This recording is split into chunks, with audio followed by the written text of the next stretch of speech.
Hello kila RJ Marcelo at Louie Magtulis. Salamat sa iyong suporta mga kaprakti. Sa paglaki ng ating muscle, ang pinakamahalaga dito ay ang nutrisyon o tama dapat ang kinakain natin. Ang pinakamahalaga sa mga pagkain na ito ay ang protina, sapagkat isa sa mga ginagampanan nito ang muscle recovery. Dahilan upang mapabilis nito ang paglaki ng ating muscle.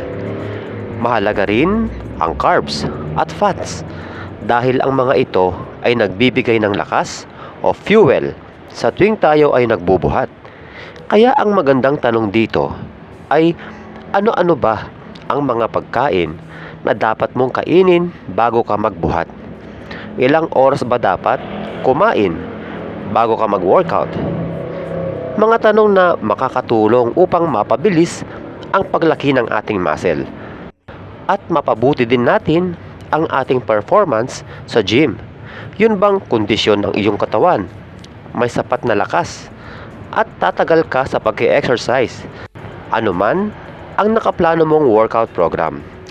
Pero bago natin sagutin ang mga tanong na yan, kung ikaw ay bago pa lamang sa channel na ito, huwag kalimutang mag-subscribe, like and share at pakiclick mo yung notification bell upang lagi kang updated sa aking mga videos.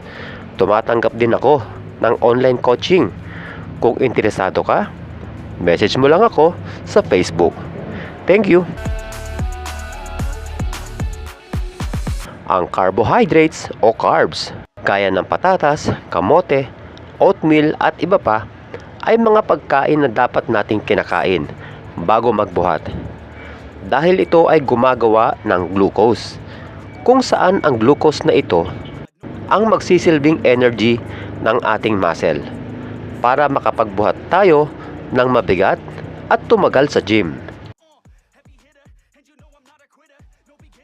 Ang pagkain ng mga mayaman sa protina gaya ng itlog, manok, isda at baka bago magbuhat ay napag-aralan na napaka-epektibo pagdating sa pagbubuhat. Ayon sa International Society of Sports Nutrition, kapag kumain ka ng protina bago magbuhat, pinatataas nito ang protein synthesis. Ito ay proseso kung saan lumalaki ang ating muscle. Mas mataas na protein synthesis, mas malaki ang chance ng paglaki din ng muscle. Ang egg yolk, avocado, mani ay mga halimbawa ng good fats.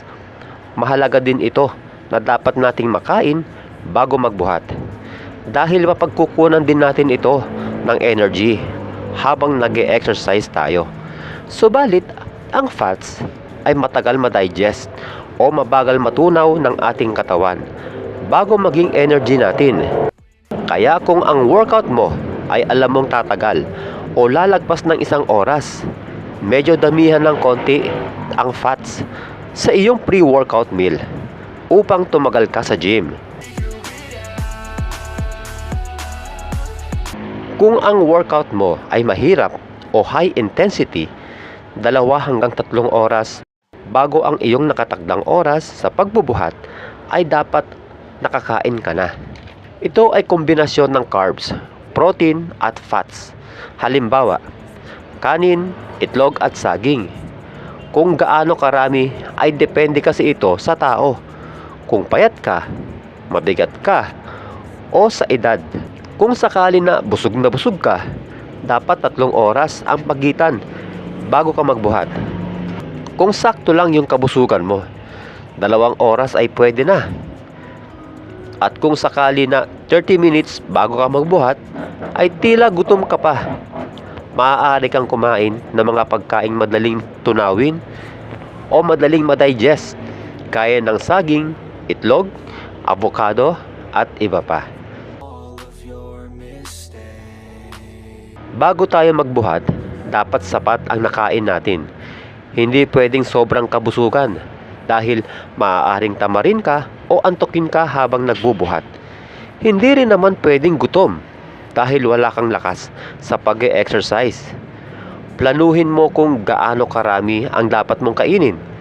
kung ilang oras ang pagitan bago ka magbuhat, dahil magkakaiba tayo ng katawan at body goal, at tanging ikaw lang ang nakakaalam niyan.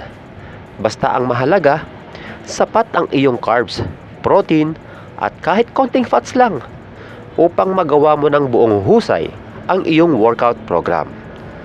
O paano mga kaprakti? Hanggang sa muli, God bless!